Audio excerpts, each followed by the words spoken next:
वालेकुम स्टूडेंट्स, मेरा नाम वकार रज़ा है। आज हम स्टार्ट करेंगे क्लास 11th का लेक्चर नंबर 3 जिसका नाम है classification of digital computer. Computer की क्लासिफिकेशन कैसे की गई, बहुत सी वजूहात हैं जिनकी वजह से कंप्यूटर को एक दूसरे से सेपरेट किया गया है, लेकिन आपकी बुक ने जो लिखे हैं वो कहता है हमने फिज़िकल फैक्टर्स की वजह से इसको डिफरेंट किया है। जैसे फिज़िकल फैक्टर कौन कौन से हैं, साइज़ हो गया, कॉस्ट होगी, स्पीड होगी।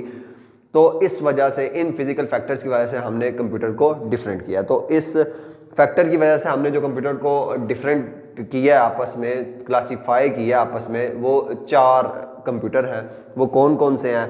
सुपर हो गया, तो वो 4 कंप्यूटर कौन कौन से हैं? सुपर कंप्यूटर,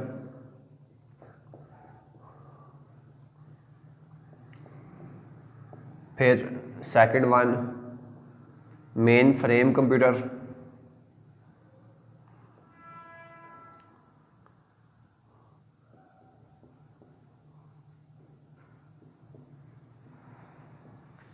मिनी कंप्यूटर,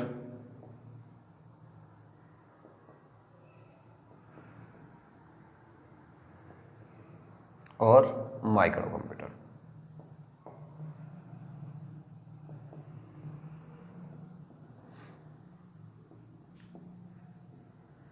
तो साइज, स्पीड और इनकी कॉस्ट की वजह से और मुख्तलिफ फैक्टर्स की वजह से हमने इनको 4 हिस्सों में डिवाइड कर दिया गया है: सुपर, मेन फ्रेम, मिनी और माइक्रो कंप्यूटर। अब हम आगे पढ़ते हैं सुपर कंप्यूटर के बारे में। उससे आगे सुपर कंप्यूटर, तो सुपर कंप्यूटर के बारे में ये जो सुपर कंप्यूटर है, ये तो एक तो लार्जेस्ट कंप्यूटर है और उसके अलावा एक्सपेंसिव और बहुत ज़्यादा पावरफुल कंप्यूटर है। ठीक हो गया। ये बनाया जाता है ज़्यादातर बिल्ड बाय क्रेलिंग, जो अमेरिकन कंपनी है, और IBM। ये 2 कंपनीज हैं जो सुपर कंप्यूटर को मैन्युफैक्चर्ड करती हैं। इसके अलावा आपका जो इस्तेमाल है, आपकी बुक वाले ने ज़्यादा इसके इस्तेमाल के बारे में ही लिखा है। तो ये यूज़ होता है कम्प्लेक्स कैलकुलेशन के लिए, डिज़ाइनिंग के लिए। उसके अलावा ये कंट्रोलिंग के लिए भी यूज़ होता है कॉम्प्लिकेटेड मशीन, जैसे आपके फाइटर प्लेन हो गए या रॉकेट हो गए। तो इनको कंट्रोल करने के लिए भी जिस कंप्यूटर का इस्तेमाल किया जाता है वो कौन सा है? सुपर कंप्यूटर है। इसके अलावा इसका और भी यूज़ है, जैसे वेदर फोरकास्टिंग हो गया या न्यूक्लियर रिसर्च सेंटर्स में भी इसका इस्तेमाल किया जाता है। अच्छा, एक क्वेश्चन आपसे MCQs में ज़्यादातर पूछा जाता है कि use in Pakistan, super computer का यूज़ इन पाकिस्तान में कहाँ है?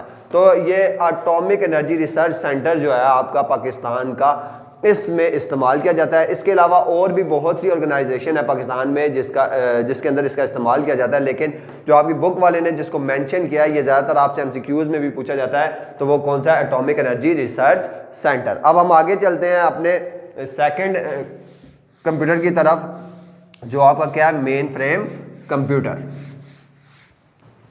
तो मेन फ्रेम कंप्यूटर भी लार्जर कंप्यूटर है, एक्सपेंसिव है और मोर पावरफुल है। लेकिन as compare to mini computer और माइक्रो कंप्यूटर तो ये ज़्यादा पावरफुल है, लेकिन सुपर कंप्यूटर के लिहाज से ये ज़्यादा पावरफुल नहीं है, यानी सुपर कंप्यूटर इससे ज़्यादा पावरफुल है। फिर अच्छा, ये लार्ज है, तो इसके अलावा ये क्या है? Fill in large room due to many peripheral devices. ये एक छोटे से कमरे में नहीं बल्कि बड़े से कमरे में आएगा, क्योंकि इसके साथ इसकी डिवाइसेस, जो बहुत सी पेरिफेरल डिवाइसेस हैं जो इस कंप्यूटर के साथ अटैच होती हैं, जिसकी वजह से इसका साइज क्या है? बहुत ज़्यादा इंक्रीज है। फिर मिलियंस ऑफ इंस्ट्रक्शन पर सेकंड में ये एग्जीक्यूट करता है, और जो इसका यूज़ है वो ज़्यादातर आपके लार्ज कॉरपोरेशन, बैंक्स, यूनिवर्सिटीज़ और साइंटिफिक लेबोरेटरीज में होता है।